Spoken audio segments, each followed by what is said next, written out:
more than a decade. Tucker. Trace Gallagher, thanks a lot for that.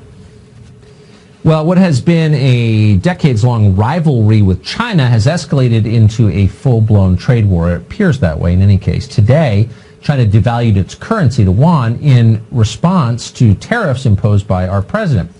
In response to that, the president tweeted this, quote, China is intent on continuing to receive the hundreds of billions of dollars they've been taking from the U.S. with unfair trade practices and currency manipulation. So one-sided, it should have been stopped many years ago.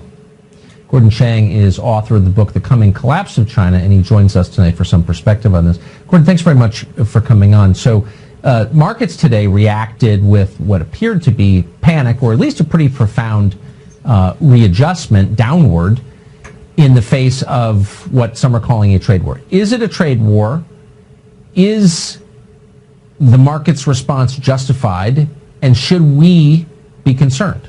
Yeah, there's been a trade war, Tucker, but it's been one that the Chinese started and have been waging since the early 1990s.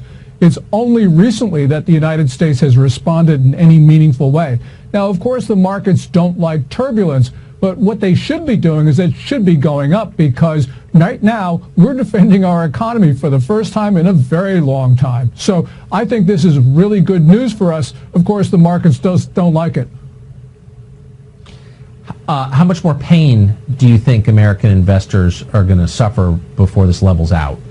We'll suffer a little bit more because, we are imposing tariffs. There will be some slight increase in consumer prices.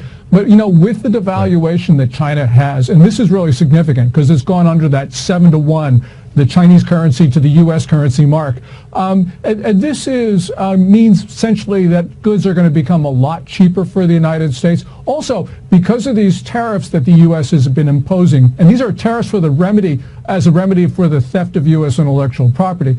As a result of these tariffs, factories are going to move from China, which means that we're no longer going to be vulnerable to these Chinese retaliation and to China's theft of our U.S. IP. So that really was my next question. How much has China suffered as the result of these actions, this administration's action? I think they've suffered anyway because of Xi Jinping, the Chinese rulers, Maoist sort of like policies of state domination. Also just too much debt. But what Trump's tariffs have done is to cause a loss of confidence. So I think that is, in a sense, a good thing because they are been waging this trade war against us. We got to protect ourselves, and we have really no choice.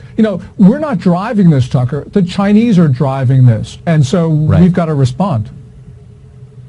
When you see political figures on television or news anchors, in effect, acting as political figures, saying that this is a disaster, it's caused by the United States, what's your response to that? That's 100% wrong. I mean, nobody in the U.S. wants to have this trade friction, but China's forced us into it. China steals somewhere between $150 to $600 billion a year of U.S. intellectual property. The tariffs that President Trump imposed last year and will again impose this year are a remedy for that theft. I mean, we have no choice. So, our backs are against the wall because we have an innovation-based economy. If we can't commercialize our intellectual property, we do not have an economy of the 21st century. Well, exactly right. It's funny, though, in Washington, as you well know since you live there, the one thing you're not allowed to do is fight back. That's over the top. Interesting. Gordon Chang, great to see you tonight. Thank you. Thanks, Tucker.